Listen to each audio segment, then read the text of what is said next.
রাজনৈতিক কাজ করে, ঠিক আছে, এরকম বাংলাদেশে অ্যাভেলেবেল আছে।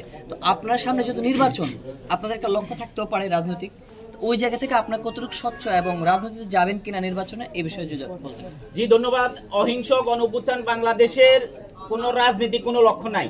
উনার এই অহিংস গণঅভ্যুত্থান বাংলাদেশ কোনো রাজনৈতিক সংগঠন নয় এবং কোনো দলের এজেন্ডা বাস্তবায়নের জন্য এই অহিংস গণঅভ্যুত্থান না। এই অহিংস গণঅভ্যুত্থান বাংলাদেশের মূল লক্ষ্য হলো এই দেশ থেকে যে পাচারকারীরা লক্ষ লক্ষ কোটি টাকা বিদেশে পাচার করে, সেই পাচারকৃত টাকা আইনের মাধ্যমে এই দেশে ফেরত আনার, সরকারের মাধ্যমে এই টাকা বাংলাদেশে ফেরত এনে এই দেশে যারা পুঁজিহীন মানুষ আছে, যারা পুঁজির অভাবে ব্যবসা বাণিজ্য করতে পারছে না, সেই পুঁজিহীন মানুষকে পুঁজি দেওয়ার জন্য, সরকারের মাধ্যমে পুঁজি দেওয়ার জন্য অহিংস গণঅভ্যুত্থান বাংলাদেশ 2021 সালে প্রতিষ্ঠিত হয়েছে এবং 2021 সাল থেকে বাংলাদেশের 64 জেলার 495 উপজেলার মানুষকে সংগঠিত করে 1,22,00,000 গণস্বাক্ষর সংগ্রহ করেছিল এই পাচারকৃত টাকা ফেরত আনার জন্য। যখন আওয়ামী লীগ সরকার ছিল তখনও 2022 সালে আওয়ামী লীগ সরকারের কাছে, তখনকার প্রধানমন্ত্রীর কাছে এই অহিংস গণঅভ্যুত্থান বাংলাদেশের আহ্বায়ক আবু মোস্তফা আমিন স্মারকলিপি দিয়েছিলেন যে বিদেশ থেকে পাচারকৃত টাকা। খুবই খারাপ। উনি এখন কি বলবো, উনি এখন বিছনায় ফাঁকেরা প্রস্রাব করার মতো অবস্থা, উঠে দাঁড়াতে পারে না, ফাঁকের অবস্থা ধরে রাখতে পারে না, এমন একটা অবস্থা। অসুস্থ। বয়স কত হয়েছে? 77 বছর। 77 বছর বয়স। দেশের মানবতা ঠিক হবে, দেশের অর্থনৈতিক ভাবে দেশের মানুষ সমৃদ্ধশালী হবে, দেশের মানুষ নিরাপত্তা পাবে, দেশের মানুষ ন্যায় বিচার পাবে। তাই আমরা এই দুর্নীতির বিরুদ্ধে যারা কাজ করছে তারা অতি সাধারণ মানুষ নিয়ে আমরা কাজ করছি। তার কারণ হলো এটা, যারা দুর্নীতি করে তারা সমাজে 10% লোক, অত্যন্ত শক্তিশালী লোক, এদের বিরুদ্ধে কথা বলা অনেক কঠিন এককভাবে। তাই আমরা সাধারণ মানুষদের সম্পৃক্ত করার জন্য আমরা ঠিক করলাম। শাহবাগে সেদিন বাস ভর্তি মানুষ আনার কারণ কি ছিল? শাহবাগে সেদিন মানুষ আনার একটাই কারণ, সেখানে হলো অবৈধ টাকা উদ্ধার করার জন্য, অবৈধ টাকা বিদেশে যেগুলো পাচার করেছে সেই টাকা ফেরত আনার জন্য দুর্নীতির বিরুদ্ধে একটা বিশেষ আইন প্রণয়ন করা দরকার। সেই আইনের দাবিতে আমরা সারা দেশের মানুষকে একত্রিত করে একটা স্মারকলিপি দিব। আগে একবার দিয়েছিলাম, আবার দিব, আইনটা পাস করার জন্য, একটা চাপ প্রয়োগ করার জন্য, আইন পাশের একটা চাপ দাবির মাধ্যমে। এই জন্য সারা দেশের মানুষকে আমরা একটা সমাবেশের মাধ্যমে আমরা ডেকেছি। গ্রেপ্তার করা হয়েছে আসলে আমরা ভোট বিহীন থাকতে থাকতে 17 বছর, এখন মানুষ দেখলে ভয় পায়। ওদিন সারা দেশ থেকে মানুষ যখন আসতে শুরু করছে ঢাকাতে, তখন তারা মনে করছিল আমাদের গদি যাবে, আমাদের ক্ষমতা যাবে। এখন গদি যাবে, ক্ষমতা যাবে, এটা তাদের আন্দাজ, এটা তাদের মোটিভ। তারা মনে করতেছে এখানে এসে শেখ হাসিনা বসে কিনা, হ্যাঁ, এখানে তারা আওয়ামী লীগের দোষর কিনা। কিন্তু আমি বারবার বলছি আমরা কোনো আওয়ামী লীগের দোষর না। আমাদের উদ্দেশ্য হলো একটা দুর্নীতির বিরুদ্ধে একটা বিশেষ আইন প্রণয়ন করা, দুর্নীতির বিরুদ্ধে একটা দাবি নিয়ে এখানে আমরা আসছি। এটা আমরা অন্তর্বর্তী সরকারের কাছে আমরা এই দাবিটা দিব, এটা স্মারকলিপির মাধ্যমে।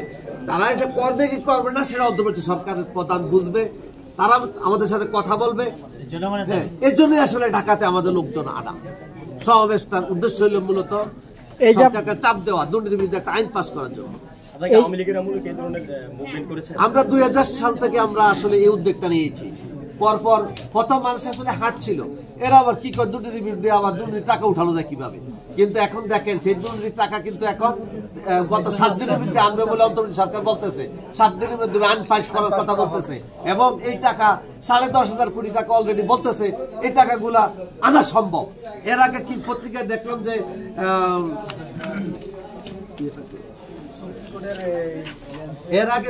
আপনার 2024-এর পরতে দেশে 10,300 কোটি এবং বিদেশে 165 কোটি টাকা সম্পদ জব্দ করা হয়েছে। তাহলে জব্দ করা হয়েছে, তার মানে এগুলো আনা সম্ভব। তাহলে এখন আমরা যে কাজটা 2000 সাল থেকে করেছি, এখন কি সরকারি প্রমাণ করেছে আমরা সঠিক কাজটা করেছি। তারপর বিদেশে টাকা পাচার অলরেডি আইন হচ্ছে। তাহলে আপনাদের কাছে বিচার, সারা দেশবাসীর কাছে বিচার। তাহলে আমরা অপরাধ করলাম কি? সেদিন সমাবেশে আমাদেরকে মেরে হাড্ডিসার করে দেওয়া হলো, আমাদের গাড়ি বাসগুলো ভেঙে দেওয়া হলো। আমরা 3 লোক আমাদের শহীদ হয়েছে, 3 লোকের ছবি আছে যে এই যে আমরা আপনাদের কাছে তুললাম। 29 তারিখ সমাবেশ তাদেরকে, হ্যাঁ এই যে 3 জন সেদিনকা আহত হয়ে গত পরশু একজন মারা গেছে মেডিকেলে, ওদের সাথে 2 জন মারা গেছে, এই যে এরা মারা গেছে। দাবি করা হয়েছে আপনারা টাকার বিনিময়ে মানুষদেরকে ঢাকায় জড়ো করেছেন, এটা কতটুকু সত্য? টাকার বিনিময়ে টাকার লোভে আপনারা ঢাকায় বাস ভর্তি মানুষ নিয়ে এসেছেন, গ্রামের সহজ সরল মানুষদের, এটি উঠেছে আপনাদের বিরুদ্ধে, কতটুকু বাস্তব কতটুকু? এটা সম্পূর্ণ মিথ্যা স্যার, এখানে 1% সত্যের কোনো অবকাশ নেই, এটা সম্পূর্ণ মিথ্যা কথা। তার কারণ আমাদের স্বেচ্ছাসেবী সংগঠন, হ্যাঁ, আমরা প্রত্যেকেই নিজেরা 1 টাকা পারে 2 টাকা পেতে সমর্থ, তারা দিয়ে ঢাকা থেকে বাসে চলে আসছে। যেমন 40টা সিট আছে, তাহলে 40 জন একটা সংগঠনকে টাকা দিছে, ওই বাস বসছে। এইভাবে সংগঠকের মাধ্যমে তারা সংগঠন নেতৃত্ব দিয়ে তাদেরকে থেকে 200 হলে 200 বাস ভাড়া, দূর হইলে 300, আরো দূর হইলে 500, এইভাবে তারা নিজেরা টাকা দিয়ে ডিম বেচা, কলা বেচা, তেল বেচা, হ্যাঁ, তারপরে ব্যাংক ভেঙ্গা তারা এই টাকাগুলো সংগ্রহ করছে দীর্ঘদিন পর্যন্ত, গত 1-2 বছর টাকা দেয় সমাজকে দুর্নীতি। তারা প্রত্যেকে থেকে এখন আমাদের নেতা সাধারণ মানুষ এই যে দুর্নীতিতে দাঁড়াইছে, এখন তারা সাধারণত পুলিশ অফিসারকে বলে যে আপনার বয়স যে ঠোঁটের পালিশ, এটা আমাদের ট্যাক্সের টাকা। এখন মানুষ এগুলো বলা শিখছে, কিভাবে শিখছে? আবু মোস্তফার নেতৃত্বে আজ সারা বাংলাদেশের সাধারণ মানুষ আজ দুর্নীতিতে দাঁড়াইছে, এটা কি আমাদের অপরাধ? এটা আমাদের অপরাধ না। কি অবস্থা?